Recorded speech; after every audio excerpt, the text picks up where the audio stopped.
Sir आपकी motivation क्या थी सीएसएस की तरफ आने की? अच्छा, ये बड़ा एक अहम सवाल है। ठीक है, देखिए मैंने अपने करियर मास्टर्स के बाद शुरू किया। मास्टर्स कर ही रहा था जब मैंने I got my job in motorway police. ये कहानी है 2001 की। कोई प्लानिंग नहीं थी कि मैंने ज़िंदगी में सीएसएस करना है। एज इंस्पेक्टर मैंने करियर को स्टार्ट कर दिया। I was working as acting DSP. जब मैं सीएसएस की तरफ आया, और क्या चीज़ मुझे सीएसएस की तरफ लेके आई, वो भी बेसिकली इंसिडेंट था। 2007 में 2007 उसमें मुझे एक्टिंग डीएसपी का चार्ज मिल गया। हमारा इंस्पेक्टर्स का बैच था, इसके कुछ प्रमोशन के मैटर्स थे। हमारी प्रमोशंस रेगुलर नहीं हो रही थी, तो डीएसपी का चार्ज एक्टिंग तौर पे मिला करता था, आरजी तौर पर, यूं समझ लें। तो जी मुझे जब डीएसपी का चार्ज मिला तो मैंने काम करना शुरू कर दिया। एक तो वैसे ही मुझे आदत थी मेहनत की, दूसरा जब इंसान को ये हो कि उसका चार्ज भी आरजी है तो वो ज्यादा और दिल लगा के काम करता है। ऐसा है कि नहीं? मेहनत करने की कोशिश कर रहा है। तो जी 2007 के बाद में बेनजीर साहब 2007 में उनकी डेथ हुई। हाँ, उन दिनों में एक्टिंग डीएसपी था। ये तभी की कहानी। मैं 17 घंटे उन दिनों में काम किया करता था। यूज्ड टू वर्क 16 घंटे 17 घंटे। यहाँ मेरी पोस्टिंग थी सुंदर वाले एरिया में, और वर्दी के अंदर ही मैंने होना, सारा दिन वर्दी में ही सोना, इस तरह के हालात चल रहे थे। अब चूंकि एक एम था कि मैंने कुछ काम करना है, कुछ डिलीवर करना है, तो मेरे जो कुलीग्स थे मेरे उस बीट के, बीट मीन जिस तरह पुलिस के थाने होते हैं, मोटरवे पुलिस की बीट्स होती है, they were not happy with me. 2-3 वजूहात थी। एक तो ये इस चीज पे हैप्पी नहीं थे कि उनको यकसर मेरा एटीट्यूड थोड़ा चेंज मिला। पहले मैं उनके साथ एज कुलीग था, फिर जब एज उनके सीनियर मैंने काम करना शुरू किया और उनको डायरेक्शंस पास करना शुरू की, तो इसको डाइजेस्ट करना भी एक थोड़ा मुश्किल काम होता है कि आपका वो एक्सपेक्ट तो शायद ये कर रहे हो कि एक फ्रेंडली सा एनवायरनमेंट होगा, लेकिन आप यकदम ही बिल्कुल सीरियस तौर पर काम कर रहे हो और इस तरह के मामला कर रहे हो। सो कहने का मतलब ये कि वो इससे अनॉयड हुए। और उस जमाने के अंदर हमारे आईजी साहब थे, अब उनका नाम मुझे नहीं लूंगा, मेरे मुझसे है वैसे वो, उनको उन्होंने ईमेल्स की, ईमेल्स कि ये जो आसिम साहब है इन्होंने बड़ा तंग किया। इस तरह के मामले चलते रहे। मुझे नहीं पता था कि क्या ईमेल्स पे क्या कहानियां चल रही हैं। एक दिन एक मीटिंग हुई, मीटिंग को दरबार कहते हैं पुलिस की टर्म्स में। उसके बीच में नीचे से लेकर ऊपर तक तमाम जो स्टाफ है वो अवेलेबल होता है, बैठा होता है। कांस्टेबल्स, हेड कांस्टेबल्स, सब inspectors, inspectors, DSPs, SPs. IG साहब का दरबार हो तो फिर डीआईजीज भी होते हैं, एसएसपी, बड़ा मजमा लगा हुआ होता है। ये एनएचए की बिल्डिंग है, बिल्कुल मोटरवे के पास, इसका बहुत बड़ा हॉल है। वहां की ये कहानी। तो उस दरबार के बीच में अब आईजी साहब का ज़हन पहले ही बनाया हुआ था मेरे बारे से कि मैं इनको थोड़ा टफ टाइम दे रहा हूँ। क्योंकि बात हुई, उन्होंने पूछा मेरी बीट का नाम लेकर कि इस बीट का सीपीओ कौन है, सीपीओ मीन डीएसपी कौन है, उसके हवाले से कोई बात थी। तो मैंने हाथ खड़ा किया, मैं खड़ा हो गया, मैंने कहा सर मैं इसका सीपीओ, इसका डीएसपी में हूँ। उन्होंने मुझे कहा आसिम साहब आप एक्टिंग डीएसपी हैं, ओवर एक्टिंग ना कीजिए। आप एक्टिंग डीएसपी हैं, ओवर एक्टिंग ना कीजिए। ये कुछ 6 या 7 लफ्ज हैं। इन लफ्जों के बाद तालियां बजी, शदीद किस्म के लोग तो ज़ाहिर तंग थे मुझसे, तो तालियां मेरे दिल को लग गई। एट द वेरी मोमेंट जब मैं वहां पे बैठा हुआ था, मैंने रियलाइज किया कि यार मैं ओवर एक्टिंग कर रहा हूँ। मैं 17 घंटे काम किया करता था। मेरा पहला बेटा पैदा हुआ तो मैं घर नहीं आता था, हालांकि कोई 15 मिनट की ड्राइव होगी, मैं नहीं आया करता था, मैं वहीं रह जाता था। घर की लड़ाई होनी, मैंने कहा कोई बात नहीं, काम है, काम करना चाहिए।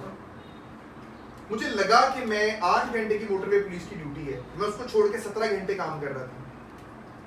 अब मुझे लगा कि यार मैं वाकई ओवर एक्टिंग कर रहा हूँ। मैंने वही हॉल में बैठे हुए डिसीजन किया कि मैंने अब इस मोटरवे पुलिस को छोड़ना है, अब मैंने सीएसएस करना है। और एक दिन इस हॉल के अंदर इस जगह पर मैंने बैठना है जिस जगह पर बैठ के उन्होंने मुझे बात कही। आई केम बैक, मैं वापस आया अपनी ऑफिस में।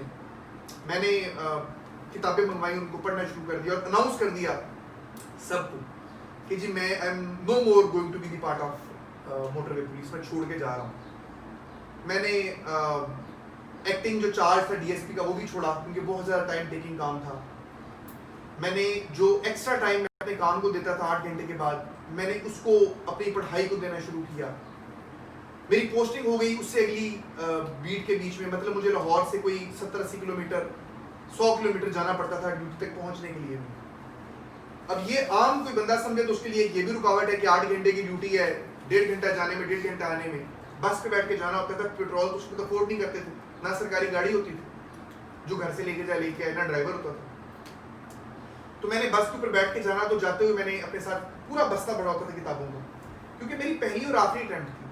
पहली वैसे कि उससे पहले सीएसएस कभी लिया नहीं था, आखिरी इस तरह की एज वाइज आखिरी थी। सो मैंने जाते हुए प्रेस ही करनी, बसों के आगे वो टॉपा सा बना होता है देखे, कभी सीट नहीं भी मिली तो उसके ऊपर मैं बैठ जाया करता था। और वापस आते हुए मैंने वो करनी पैराग्राफ, शॉर्ट पैराग्राफ, उस जमाने में शॉर्ट पैराग्राफ भी आया करते रेगुलरली, जो 1-1.5 घंटा जाते हुए यूज करना, 1-1.5 घंटा आते हुए यूज करना, घर आके भी पढ़ना। फिर ड्यूटी पे जो 5 मिनट मिलने, 7 मिनट मिलने, 10 मिनट मिलने, मैंने जहां मिलना टाइम मैंने उसको किताब को बैठ कर उसको पढ़ना शुरू कर दिया।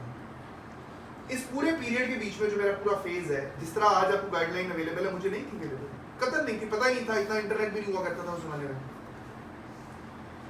बहरहाल शादियों पे भी पढ़ा, दोस्तों यारों की बातें भी सुनी कि आसिम साहब मगरूर हो गए हैं, हमसे बात ही नहीं करते, ज्यादा बैठ के लगे रहते हैं, पता नहीं क्या करते रहते हैं।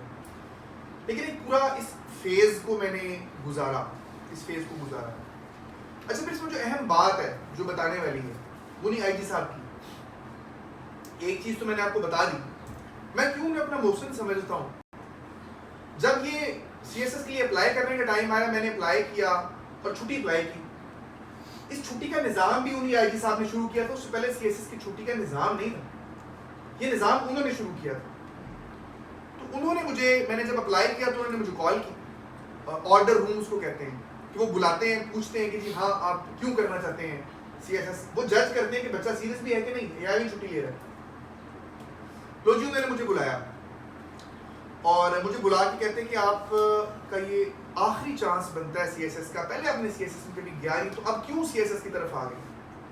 मैं उनके सामने खड़ा हुआ था, वो बैठे हुए थे सारे आईजी साहब को। मैंने उन्हें कहा कि सर मैंने नहीं था ना सीएसएस की तरफ, आपने फलां टाइम के ऊपर ये मुझे बात कही थी तो मैंने सीएसएस का फैसला किया, उसी टाइम पे मैंने इसलिए उसकी तैयारी की और आज मैं आपसे छुट्टी लेने के लिए आया। और वो बंदा कोई कम ज़र्फ आदमी होता तो मतलब मुझे पूरी तरह रगड़ने की कोशिश करता, और उनकी एक आला ज़र्फ़ी है कि उन्होंने मुझे बिठाया, चाय मंगवाई, साथ में केक पेस्ट्री खिलाई और मैक्सिमम जितनी छुट्टी हो सकती थी वो छुट्टी दी। He facilitated me to the maximum extent. अल्लाह ताला ने ज़िंदगी में वो मेरे मोहसिन में शामिल है। उनकी इस बात की वजह से भी मुझे मोटिवेशन मिली, फिर उन्होंने मुझे फिजिकली सपोर्ट भी किया। सो ये पूरे का पूरा एक फेज़ था, जिस फेज़ के अंदर मैं सीएसएस की तरफ आया। और हर एक चीज़ की, जिस तरह मैं आपको बता रहा हूँ, एक कॉस्ट है।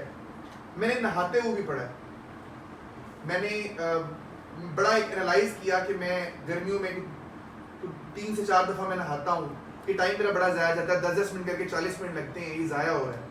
तो मैंने बाकायदा चार्ट बनाए, और वो चार्ट मैंने उर्दू आप की थी, उसमें अल्लामा इकबाल के दूसरे शायर हैं, उनके शेर जो हैं उस चार्ट पर लिखा, और वो चार्ट मैंने हैंग किए अपने वॉशरूम में, फिक्स कर दी, चिपका दी।